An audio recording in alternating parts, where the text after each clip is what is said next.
सर्वप्रथम आपण जी स्लीव्ज असते ते काढून घेतलेली आहे. आपली ही मेन स्लीव्ज 10 इंचची आहे, तर ती आपण 10 इंचची स्लीव्ज काढून घेतलेली आहे. 1 इंच आपण मार्जिन त्याच्यात मिक्स केलेलं आहे आणि खाली 5 इंचची 4.5 इंच आपली खालची ही पट्टी आहे आणि त्यासाठी आपण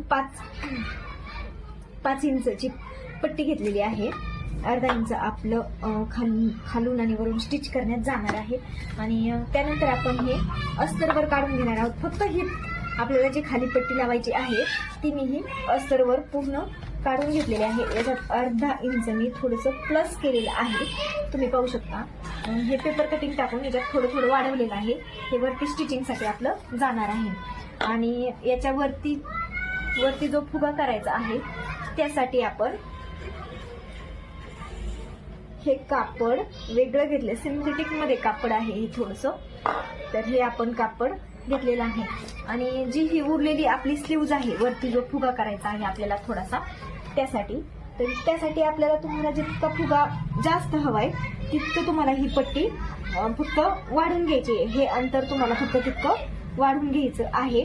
आपल्याला थोडासाच म्हणजे जास्त फुगा नको आहे, त्यासाठी आपण इथून घेणार आहोत. तुम्हाला याचं हे दाखवते मी किती घेतले. आपण 3.5 इंचवर हे आपल्या फुग्यासाठी सोडलेलं आहे आणि वरती आपला फुगा जो आहे तो 3 इंचवरच आपण, म्हणजे जास्त फुगा नाहीये त्याच्यामुळे आपण 3 इंचच ऍड करणार आहोत. त्याच्यात हा आकार देऊन घेतलेला आहे मेन फॅब्रिकला.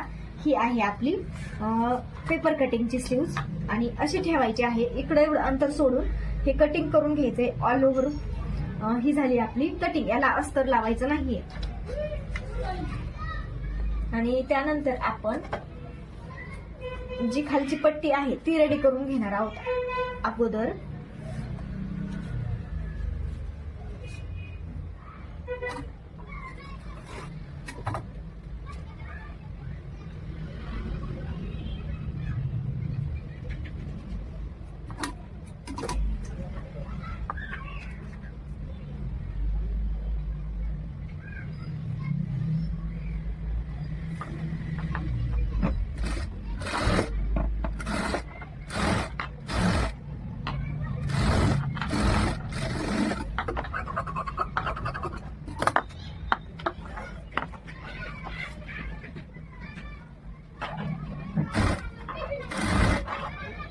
खालची पट्टी आपण रेडी करून घेतलेली आहे.